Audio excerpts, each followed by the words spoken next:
Miss Scarlett, where are you going without your shawl and the night air fixing to set in? And how come you didn't ask them gentlemen to stay for supper? Come on in here. Come on. Come on in the house. Come on in before you catch your death. On the 29th of February, 1940, history was made at the Coconut Grove nightclub in Los Angeles. Hattie McDaniel, the daughter of former slaves, walked to the stage in a blue gown to accept the Academy Award for Best Supporting Actress. She was radiant, proud, and yet heartbreakingly alone. That night, she became the first black person in history to win an Oscar, honored for her role as Mammy in Gone with the Wind. But while the cameras flashed and Hollywood applauded, a cruel irony played out in the shadows. McDaniel was not allowed to sit with her white co-stars at the ceremony. Instead, she was placed at a small table in the back of the room, far from the glamour, far from the celebration. The very industry that crowned her also humiliated her. This was the story of Hattie McDaniel, an actress who broke barriers, yet lived as a constant victim of Hollywood's deep-rooted racism. Her triumph was tainted, her success limited, and her legacy almost erased. To understand her tragedy, we must step back into her beginnings, her rise, her so-called victory, and the devastating fall that followed. Hattie McDaniel was born on the 10th of June, 1893, in Wichita, Kansas, into a world that still bore the heavy scars of slavery. Her parents had been born enslaved, and though freedom had technically arrived, prejudice and poverty remained her family's constant companions. The youngest of 13 children, Hattie grew up in a household filled with music, resilience, and a determination to survive.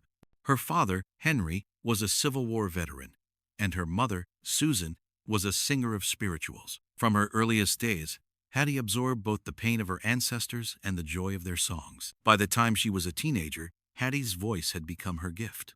She joined traveling minstrel shows, performing comedic routines, singing blues, and reciting poetry.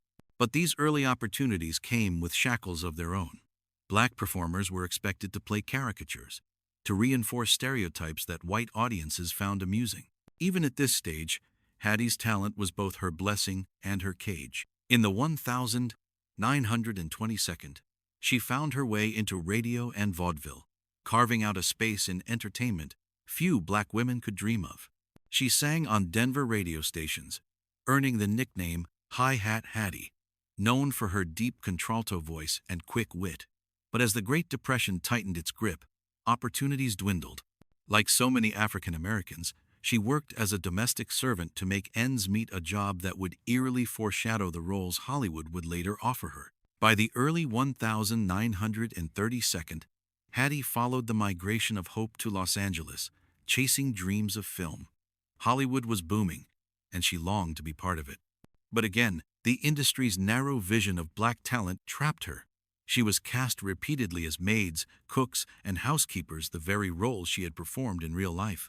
For many, it was degrading work. For Hattie, it was survival, and she infused these characters with dignity, humor, and strength. Her breakout came in the mid-1932nd, when she began to appear alongside some of the era's biggest stars. She shared the screen with Shirley Temple in The Little Colonel, 1935, and with Mae West in I'm No Angel, 1933. Each role was small, but her presence was unforgettable. Directors noticed her timing. Audiences remembered her voice. She had a magnetism that could not be ignored. Still, she was painfully aware of the ceiling above her head. Black actors were forbidden from kissing white co-stars, from playing lovers, or from embodying anything other than servitude.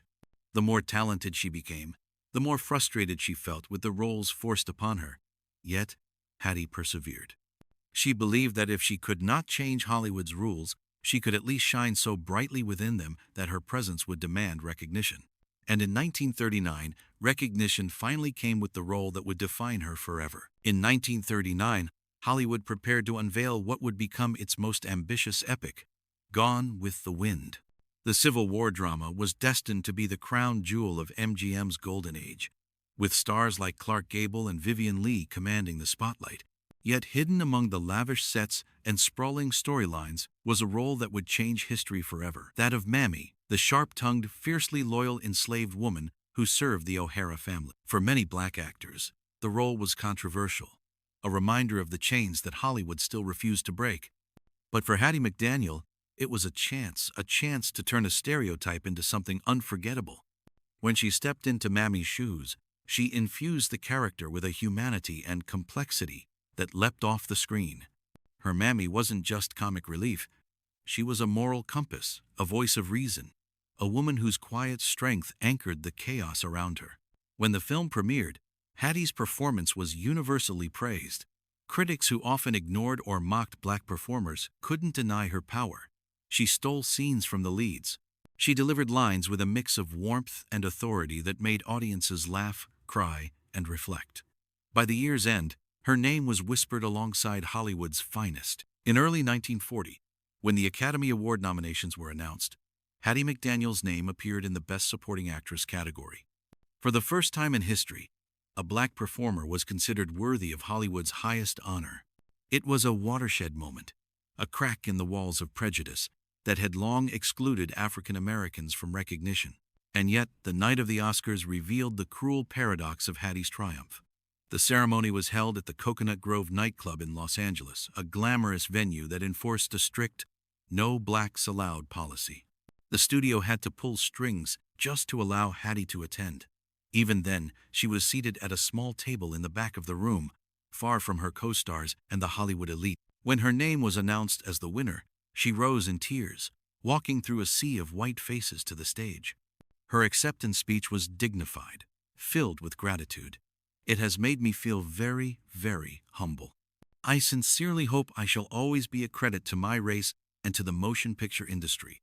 It was the speech of a woman who understood the weight of her victory, yet also the burden it carried. That night, Hattie McDaniel became the first black Oscar winner.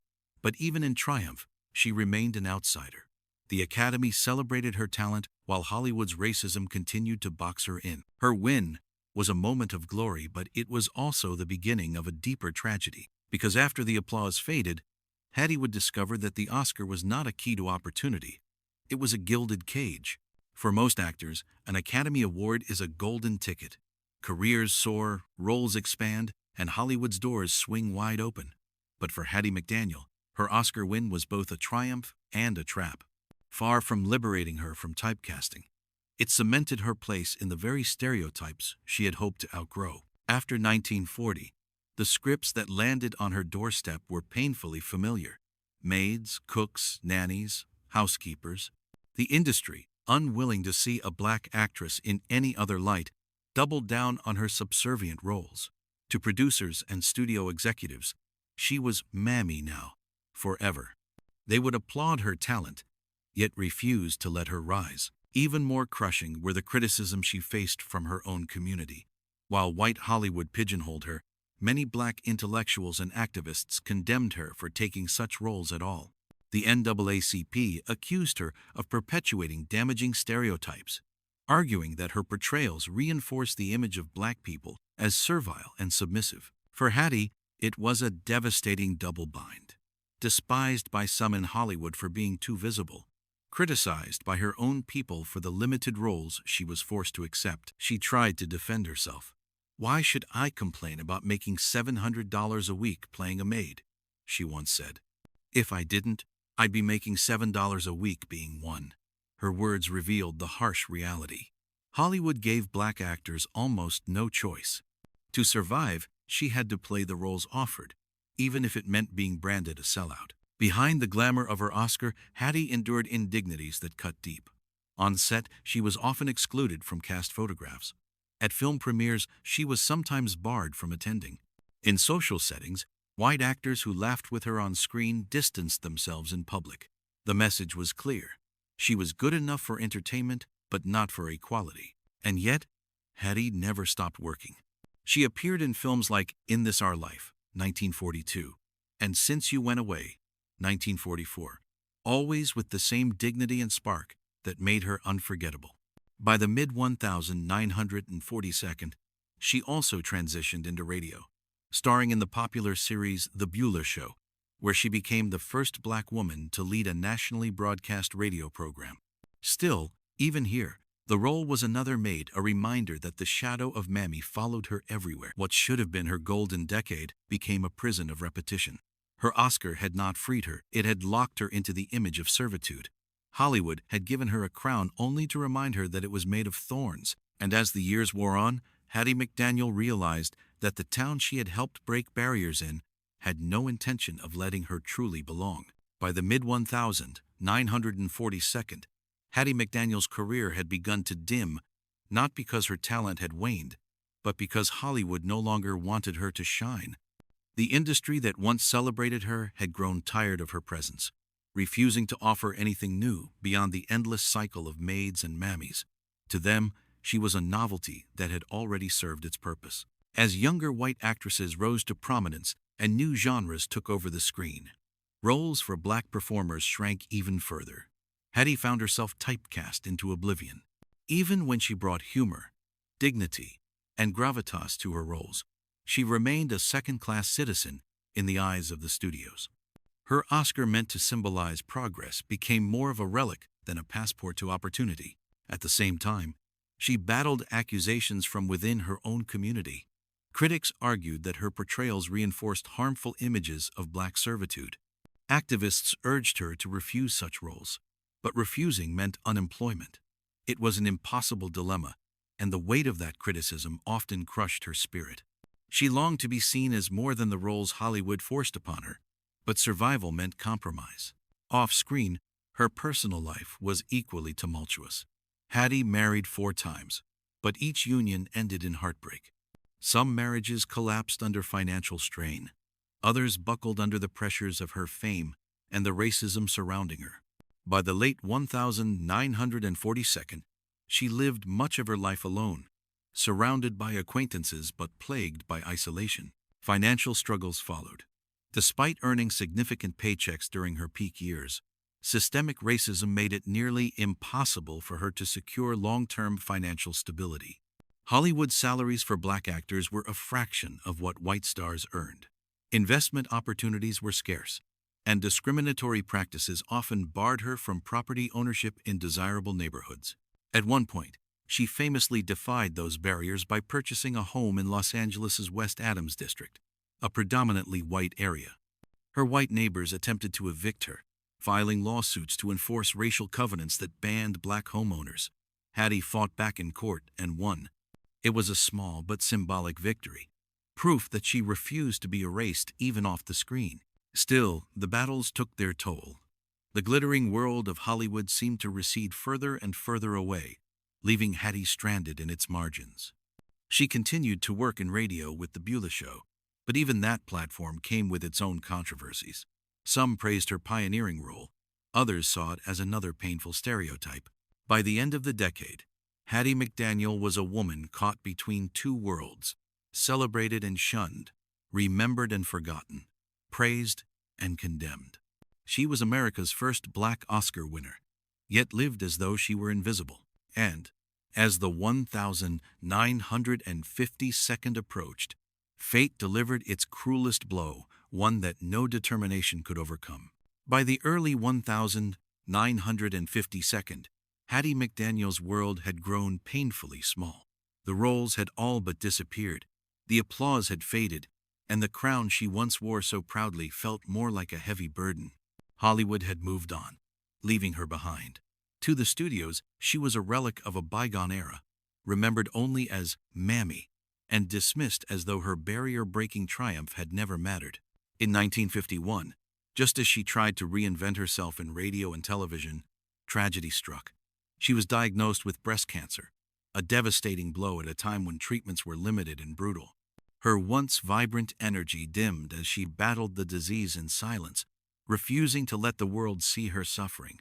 Friends later recalled her determination to keep working, to keep smiling, even as pain gnawed at her body. Financial troubles compounded her illness. Decades of systemic racism had prevented her from securing the wealth and stability her white peers enjoyed. While other Oscar winners of her generation lived comfortably, Hattie struggled with mounting medical bills and dwindling income.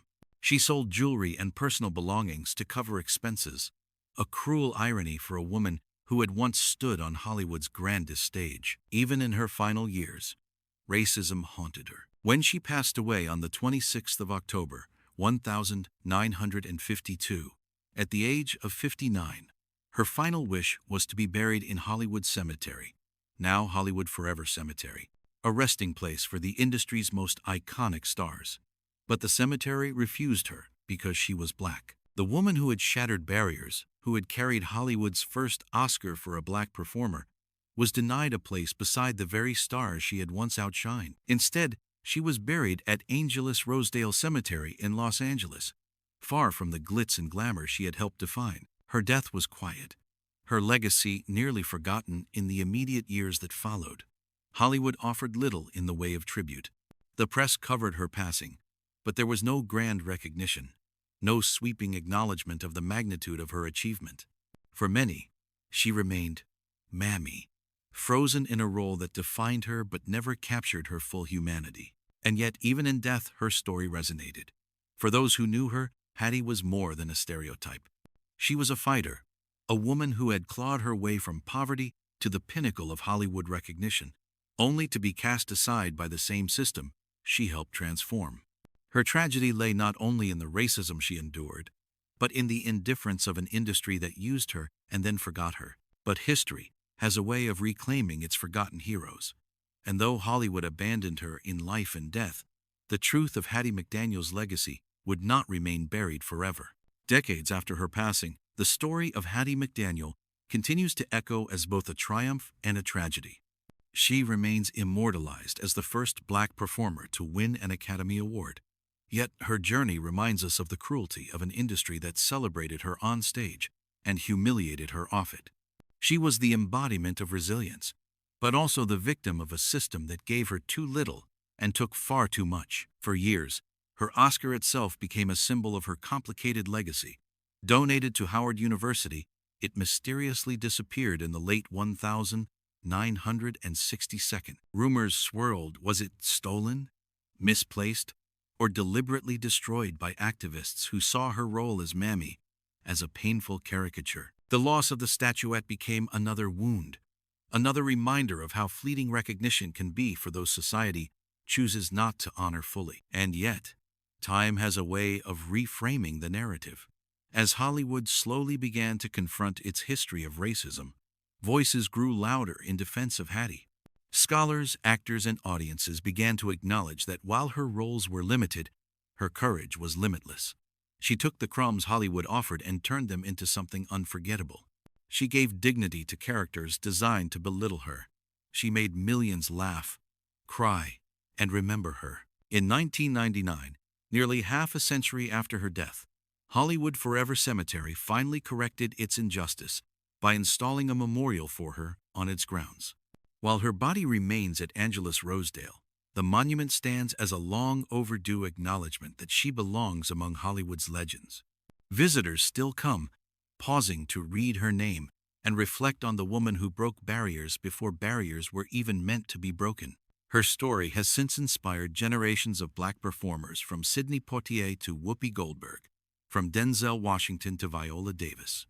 Each of them, in their own way, carries a part of Hattie's legacy: the courage to step onto a stage that was not built for them and demand to be seen. The tragedy of Hattie McDaniel lies not only in her personal struggles, but in the larger truth she represents: that talent, determination, and even history-making achievement cannot always protect one from prejudice. She was a victim of racism in Hollywood, but she was also its pioneer, its trailblazer, the woman who cracked open the door that others would later push wide. As we remember her, we must hold both truths at once: that she suffered and that she triumphed, that she was marginalized and that she made history, that she was both a symbol of progress and a reminder of how much further we had, and still have, to go. Hattie McDaniel's life was not just the story of a woman, it was the story of America, of Hollywood, and of the painful, unfinished struggle for equality. And it is a story we must never forget.